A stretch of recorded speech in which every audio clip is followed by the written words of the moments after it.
नमस्कार साथियों।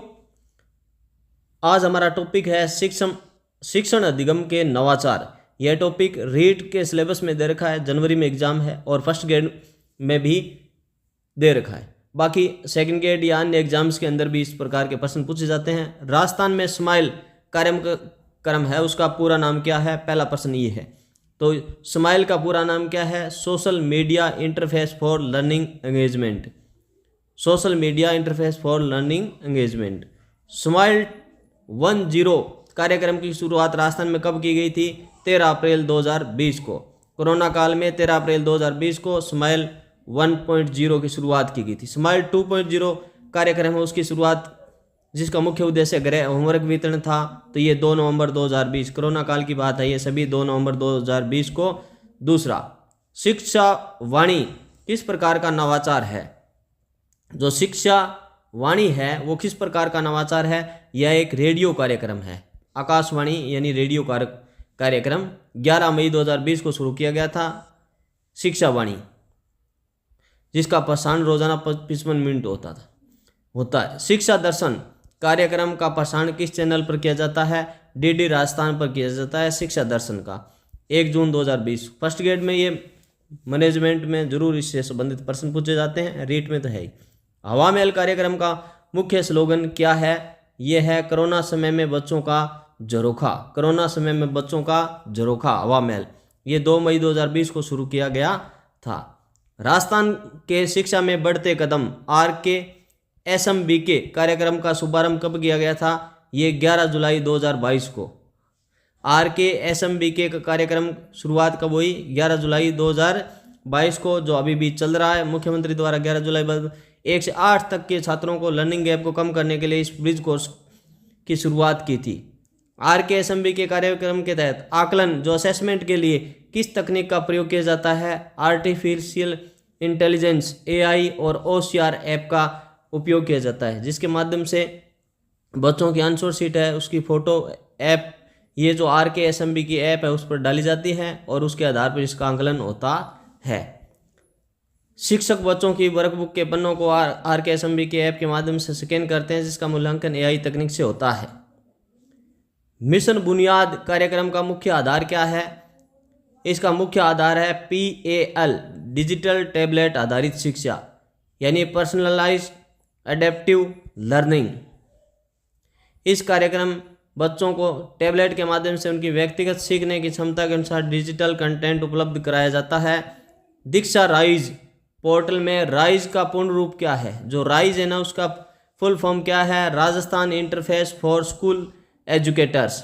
एजुकेटर्स है, एजुकेशन है नहीं है, ध्यान रखना। Rajasthan interface for school educators, यह शिक्षकों के प्रशिक्षण और व्यवसायिक विकास के लिए राजस्थान का अपना डिजिटल इंटरफेस है।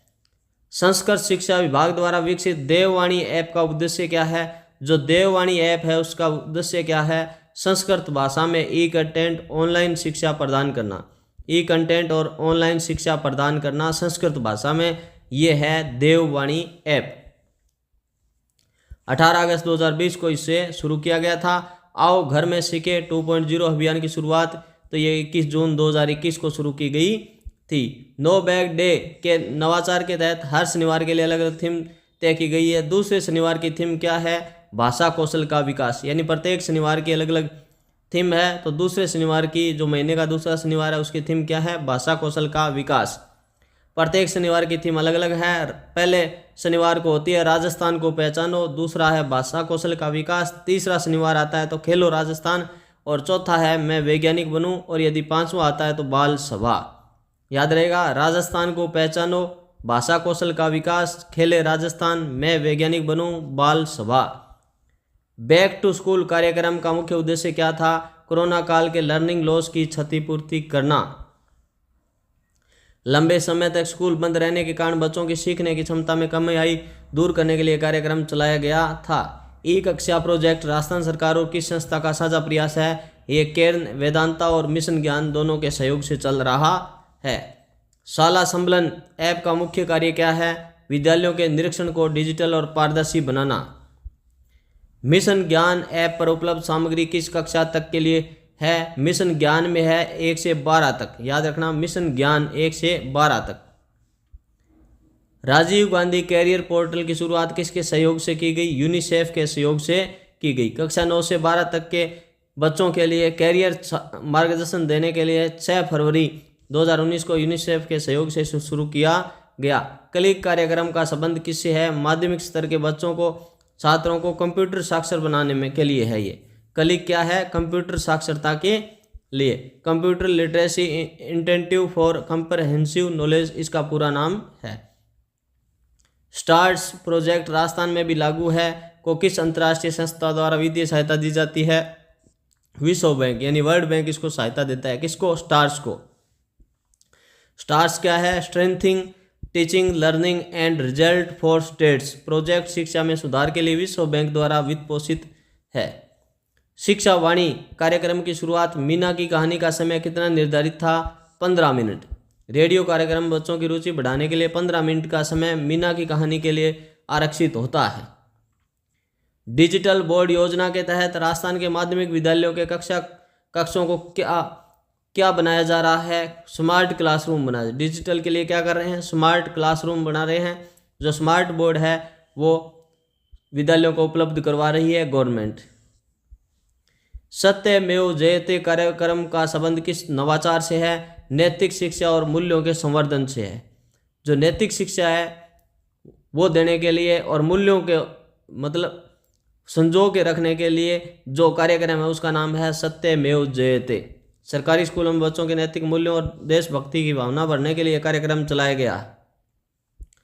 शाला दर्पण पोर्टल के लिए किस मॉड्यूल के माध्यम से निःशुल्क पाठ्यपुस्तक की मांग भेजी जाती है?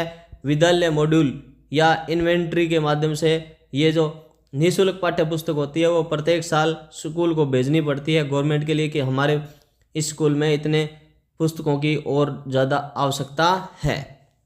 तो ये है विद्यालय मॉड्यूल। स्कूल में कितनी किताबों की आवश्यकता है? इसकी एंट्री शाला दर्पण पर ही ऑनलाइन की जाती है। प्रधानमंत्री स्कूल फॉर राइजिंग इंडिया योजना में राजस्थान के कितने स्कूलों को विकसित करने का लक्ष्य है? 716 कुल लक्ष्य है। प्रधानमंत्री स्कूल फॉर राइजिंग इंडिया योजना में राजस्थान के कितने स्कूलों को विकसित करने का लक्ष्य है? 700। शिक्षा दर्शन टीवी कार्यक्रम का आदर्श वाक्य क्या है? यानी शिक्षा दर्शन का आदर्श वाक्य क्या है? बच्चों देखो ज्ञान बढ़ाओ, पढ़ते जाओ, बढ़ते जाओ। शिक्षा दर्शन है ना, उसका आदर्श वाक्य क्या है, स्लोगन क्या है शिक्षा दर्शन का जो टीवी कार्यक्रम है? बच्चों देखो ज्ञान बढ़ाओ, पढ़ते जाओ, बढ़ते जाओ। बच्चों देखो ज्ञान बढ़ाओ, पढ़ते जाओ, बढ़ते जाओ। दूरदर्शन पर प्रसारित होने वाले शिक्षा दर्शन कार्यक्रम का मुख्य स्लोगन बच्चों देखो ज्ञान बढ़ाओ, पढ़ते जाओ, बढ़ते जाओ है। शिक्षा वाणी का आदर्श वाक्य क्या है? प्यारे बच्चों कान लगाओ। ये रेडियो कार्यक्रम है तो प्यारे बच्चों कान लगाओ, क्योंकि रेडियो है ना, सुना जाता है तो कान लगाओ। टीवी वाला तो देखो प्यारे बच्चों कान लगाओ, पढ़ते जाओ, बढ़ते जाओ, पढ़ते जाओ, बढ़ते जाओ। आकाशवाणी पर प्रसारित होने वाले शिक्षा वाणी कार्यक्रम का स्लोगन है प्यारे बच्चों कान लगाओ, पढ़ते जाओ, बढ़ते जाओ। RKSMB के राजस्थान के शिक्षा में बढ़ते कदम कार्यक्रम मुख्य रूप से किन कक्षाओं के लिए संचालित है? 1 से 8 तक संचालित है। डायल फ्यूचर कार्यक्रम जो जून 2023 में शुरू हुआ, मुख्य उद्देश्य क्या है? डायल फ्यूचर का 10वीं पास छात्रों को संकाय चयन में मार्गदर्शन देना। यानी आपको आर्ट लेना चाहिए, आपको साइंस या कॉमर्स लेना चाहिए, इसके लिए डायल फ्यूचर। डायल फ्यूचर भविष्य की राह कार्यक्रम के तहत प्रथम शिक्षकों द्वारा 10वीं के बाद सही विषय चुनने के लिए छात्रों की काउंसलिंग की जाती है। राजस्थान में हवा महल कार्यक्रम किस दिन व्हाट्सएप ग्रुपों के माध्यम से साझा किया जाता है? शनिवार के दिन 2 मई 2020 से शुरू किया गया। यह कार्यक्रम शनिवार को मनोरंजन कहानियां और पहेलियों को जोड़ने के लिए भेजा जाता है। क्लिक योजना के तहत कंप्यूटर प्रशिक्षण का लाभ किन कक्षाओं के विद्यार्थियों को मिलता है? 6 से 10 तक। ये क्लिक याद रखना, 6 से 10 तक। निपुण भारत मिशन के तहत किस कक्षा तक के बच्चों में आधारभूत साक्षरता और संख्या ज्ञान का लक्ष्य रखा गया है?